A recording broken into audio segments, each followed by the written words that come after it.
విజయదశమి సందర్భంగా కాపురా municipal doctor as రావు Nagar division 2 పరిధిలో జమ్మిగడ్డ కాలనీలో దసరా ఉత్సవ కమిటీ ఆధ్వర్యంలో రావణ దహన కార్యక్రమం ఉత్సాహంగా నిర్వహించారు. ఈ కార్యక్రమానికి ముఖ్య అతిథులుగా వివిధ పార్టీ నాయకులు, మాజీ కార్పొరేటర్ పచ్చూరి పావని మణిపాల్ రెడ్డి, డివిజన్ అధ్యక్షులు కేశెట్టి ప్రసాద్, మాజీ అధ్యక్షులు కొత్త అంచిరెడ్డి, పాకాల రాజన్న, బీజేపీ నాయకులు కణుకుల రజనీకాంత్ రెడ్డి, షేరి మణెమ్మ పాల్గొన్నారు. గత 35 ఏళ్లుగా సాంప్రదాయంగా జరుగుతున్న ఈ వేడుకలో ఈసారి కూడా స్థానికులు పెద్ద ఎత్తున పాల్గొన్నారు. నరరూప రాక్షసుడు రావణుడి ప్రతిమను అగ్నికి అర్పించి దహనం చేయగా చిన్నారులు, యువత, మహిళలు ఆనందంగా సంబరాల్లో తేలిపోయారు. కార్యక్రమంలో భాగంగా సాంస్కృతిక ప్రదర్శనలు ఆకట్టుకోగా రాత్రి ఆకాశాన్ని అలరించిన ఆతాష్ బాజీలు వేదికను మరింత అందంగా తీర్చిదిద్దాయి. జయ జయ ధ్వానాలతో ప్రాంతమంతా మార్మోగింది. ఈ కార్యక్రమంలో కమిటీ సభ్యులు T Anil, M Srinivas, P Ravinayak, B Anjaneyulu, S Kiran, S Arun Kumar, P Upender Rao, G Narasimhachari, B Anji తదితరులు పాల్గొన్నారు.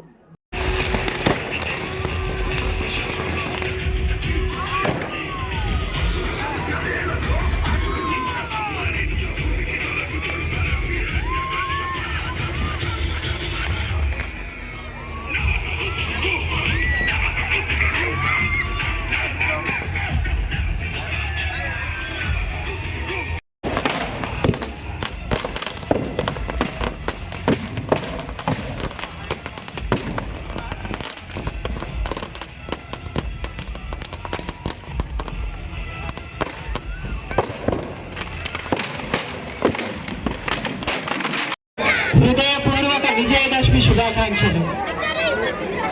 మీ అందరి చల్లని చూపులతో మేము ఇక్కడ నిల్చోవడానికి అవకాశం ఇచ్చినందుకు మరొకసారి మీ అందరికీ కూడా ధన్యవాదాలు తెలియజేసుకుంటూ, ఈ కార్యక్రమాన్ని ఎంతో సందడిగా మన ఆర్గనైజర్స్ అందరూ కూడా ఎంతో చక్కగా నిర్వహిస్తున్నందుకు వారికి ప్రత్యేక అభినందనలు తెలియజేస్తూ, వేదిక మీద ఉన్న పెద్దలందరికీ, వేదిక మీద ఉన్న సోదర సోదరీమణులకు, అక్కా చెల్లెళ్లకు, పిల్లలందరికీ కూడా పేరు పేరున మరొక్కసారి శిరస్సు వంచి నమస్సుమాంజలు తెలియజేసుకుంటున్నాను. ముందుగా నన్ను మన్నించాలి. నాకు ఈ ప్రోగ్రాము టైం కరెక్ట్గా తెలియకపోవడం వల్ల నేను వేరే దగ్గరికి వెళ్ళాల్సి వచ్చింది.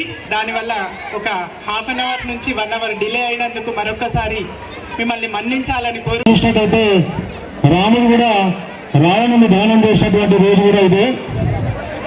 మరి అదేవిధంగా ఇలాంటి ఒక చక్కటి కార్యక్రమాన్ని, మన ధర్మాన్ని ముందుకు తీసుకుపోయేటువంటి కార్యక్రమాన్ని నిర్వహిస్తున్నటువంటి ఈ యొక్క ఆర్గనైజర్స్ మన అనిల్ గారికి, నాయుడు శ్రీనివాస్ గారికి, రవినాయక్ గారికి, అంజనేయులు గారికి, సింగం కిరణ్ గారికి, సింగం అరుణ్ కుమార్ గారికి, పిన్నాల ఉపేందర్ రావు గారికి, నరసింహాచారి గారికి, అంజీ గారికి, అదేవిధంగా ఈ యొక్క కార్యక్రమానికి సహకరిస్తున్నటువంటి ప్రతి ఒక్కరు కూడా, అంటే జమ్మిగడ్డ ప్రజలు ఎవరైతే స్థానిక నాయకులు ఉన్నారో, ఎవరైతే సహకరిస్తున్నారో వాళ్ళందరికీ కూడా ఈ యొక్క అమ్మవారి ఆశీస్సులు దండిగా ఉండాలని, వారందరూ సుఖ సంతోషాలతోని, ఆరోగ్యాలతోని అందరూ కూడా జీవించాలని నేను మరొక్కసారి కోరుకుంటూ, అమ్మవారిని ప్రార్థిస్తూ ఈ యొక్క అవకాశం ఇచ్చినందుకు ఈ యొక్క దసరా ఉత్సవ సమితి కమిటీ సభ్యులందరికీ నేను నా థ్యాంక్స్ తెలియజేశాను. అదేవిధంగా ఈ యొక్క ప్రోగ్రాంను కూడా గతంలో 35 సంవత్సరాలుగా నిర్వహిస్తున్నారు. ఇంకా ఆ అమ్మవారి శక్తి వల్ల ఇలాంటి కార్యక్రమాలు మరి ఎన్నో జరుపుకోవాలని చెప్పి, మన ధర్మాన్ని ముందుకు తీసుకోవాలని చెప్పి, అదేవిధంగా ఈ 30 సంవత్సరాలు కాకుండా ముందు రాబోయే తరాలు కూడా, మీ పిల్లలు కూడా ఇలాంటి కార్యక్రమాలు చేసి ప్రతి ఒక్కరికి ఆదర్శంగా నిలవాలని చెప్పి నేను తెలియజేసుకుంటూ, ఈ యొక్క అవకాశం ఇచ్చిన ప్రతి ఒక్కరికి ధన్యవాదాలు తెలియజేస్తూ ముగిస్తున్నాను. భారత్ మాతాకి జై. Please do subscribe TG24 TV.